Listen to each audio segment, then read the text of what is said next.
Okay. My name is Robbie Whyte. I work for People's Coffee and my role is miscellaneous. I am mostly sales and account care, which means I look after the cafes that we supply, and then I do an awful lot of training with all the baristas that work at the cafes that we supply, and then I do a bunch of quality control, which means working with Renee to buy coffee and figure out how to make it taste best. So for the most part, my day-to-day looks like going around cafes drinking coffee, which is pretty relaxed. And for the most part, that is about building relationships, right, and maintaining relationships. So a lot of my job is centered around people, and then the real day-to-day when I'm not swanning around drinking coffees is training baristas how to make coffee, and that's a lot of coming into the roastery and making an awful lot of coffee, tasting an awful lot of coffee, and also going to cafes again and showing them how to do their thing in their own environment. Again, it's very people-centric. And then the part that I love the most and enjoy the most is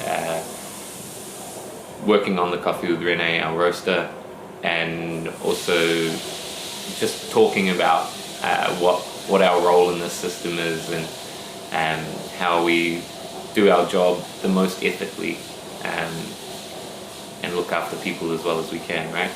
That's the sustainability part, I think.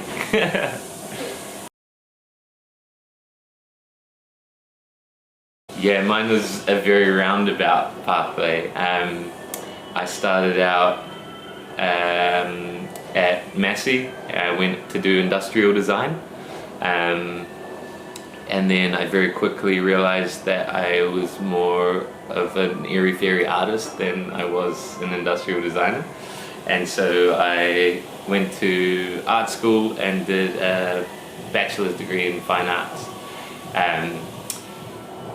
It doesn't sound like it relates, but it relates really closely. So a big part of my education was critical studies, which is based on a lot of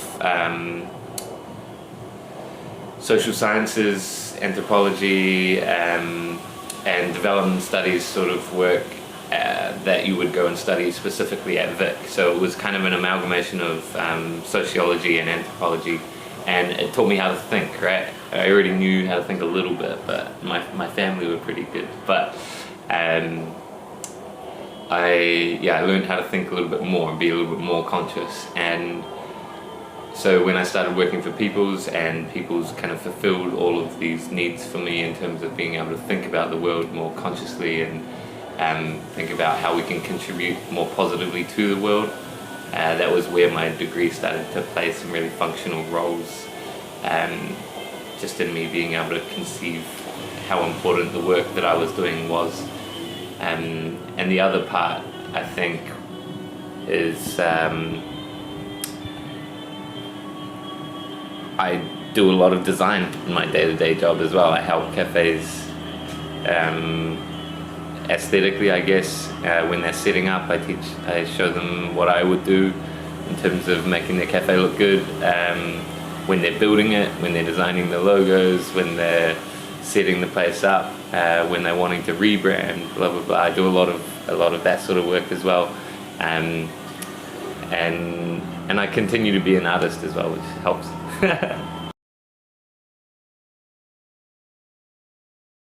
Again, pretty roundabout, but I was working as a barista here while I was at university, and I ended up working 30 or 40 hours a week while I was still studying, and full-time, and it got pretty out of control. But that kind of made me realize that I obviously loved working here for some reason, right? I loved working in coffee and loved the organization. And so when I finished uni, I was managing the cafe Constable Street full-time, and then I went and worked for some arts organizations and did some contract work for council, and did a lot of community work, and those roles were really fun and interesting, but pretty draining emotionally. They were even more exhausting than what I do here. And so I felt like I needed to kind of recenter and focus on one thing, one industry, one job. And so I came back and worked for People's full time, and I ended up doing exactly what I was doing before. Ended up doing 5 different jobs in 5 different directions, and now I do pretty much what I was doing before. I work with people, I do relationship building and sales and account care, which is looking after the clients, the customers that we do have. So that was kind of what I was doing for these arts organizations as well. It just so happens that I enjoy working for People's more than I did the other stuff. And long term, I want to work more in the social development world, and People's leads me there much more directly and much faster. So that's why I decided to keep doing the People's thing rather than being an artist in any shape or form. Yeah.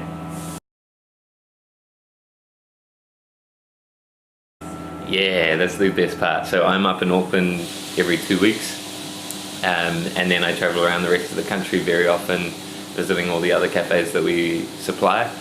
And the most important part that I'm after is getting to origin, which is South Central America and Africa. There's other coffee in Indonesia and Southeast Asia, but I particularly want to go to Africa and South and Central America. And I've been to India already, visiting coffee cooperatives and tea farms and cotton farms. But Rene, our roaster, he goes to Origin every single year, so he goes to South and Central America every year to visit the cooperatives that we work with, and also Africa. So yeah, there's massive travel opportunities in this organization. I'm not sure what it's like for others, but yeah, coffee definitely, and especially across the world. Like I will go to Melbourne in a few months to go visit coffee roasteries and cafes, and there's big trade expos that we all should be a part of, and these weird barista championships scenarios which are all over the world. And so yeah, there's a lot of travel involved if you get into that part of the industry, for sure.